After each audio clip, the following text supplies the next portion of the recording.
When Trump avoided being assassinated for the second time, the fact that the story was relegated to the second or the third item in the news cycle very quickly crystallised a few thoughts that I had been having about the idea around normalisation. I think that it's kind of surprising that the story didn't remain at the top of the schedules for so long. It was almost as if, well, we've already had an attempt on his life, which didn't pan out for the would-be murderer. This is kind of a rerun, and we all seem kind of quite blasé about it, if anything. And whilst I don't think that we've totally normalised the idea of presidential candidate assassination attempts, I do think it's a kind of a flag to flag up the fact that we are becoming a lot more relaxed, if that's the right word, towards violence or potential violence in politics, but also a whole load of other things as well. So violence in schools, for example, with the school shootings, and also the idea that we're actually in a permanent sense of austerity. For example, in my country, in the United Kingdom, there seems to be absolutely no let-up in the sort of regime of cuts and degrading living standards and public goods, despite the fact that we've had an entire change of government, and the people who voted in the new government mainly were doing so because they're sick of the austerity programme of the previous government. So these things seem to have become normalised, and I think that it's something we should be extremely concerned about. If you take a look, for example, at foreign relations, we are currently in involved in the West in a whole series of different wars, and for example in Ukraine, and there we have the United Kingdom is intent on supplying missiles to Ukrainians to defend themselves, something which I think they have every right to do. Obviously, they're the victim in this.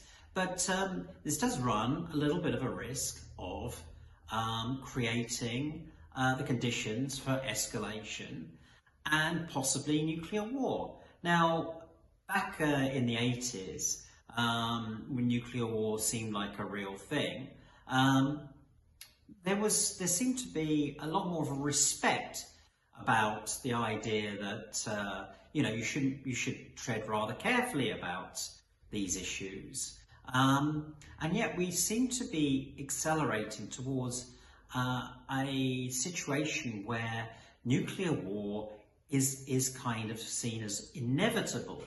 I'll give you an example of this. I was listening to a recent sort of lecture or panel discussion by who was it? John Mearsheimer and Jeffrey Sachs, and they were giving a talk to a bunch of Silicon Valley executives and other masters of the universe. And Mearsheimer was sounding a note of caution about actually not Ukraine, but about the standoff with China over Taiwan and the South China Sea.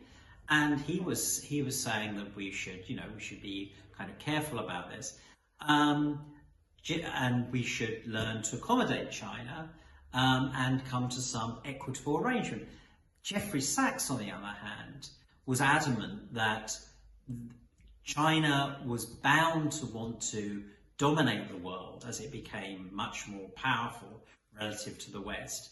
And if you actually look at the economic data, it seems incontrovertible incontrovertible at the moment. You know, the Chinese GDP increases by twice or sometimes even 3 times that of its Western rivals every year, has done so for a generation, and there seems little reason to suspect that that will change anytime soon.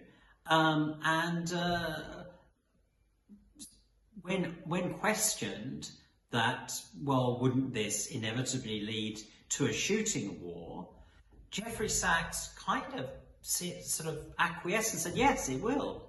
It will, and there's nothing we can do about it. And so then asked again, well, maybe we should be pursuing a more conciliatory program. He said, no, this is not how the world works. He seemed to be indicating that we should get used to the idea that we are going to have a war with China, and it's going to be probably a nuclear war, which could end humanity. And I think that seems to also be the lesson of the acceptance of catastrophic climate change. You know, we've gone from a situation of denial to one of, sort of hand-wringing acceptance. So, yes, we're told there is no way that we're going to actually address this. Just get used to the idea.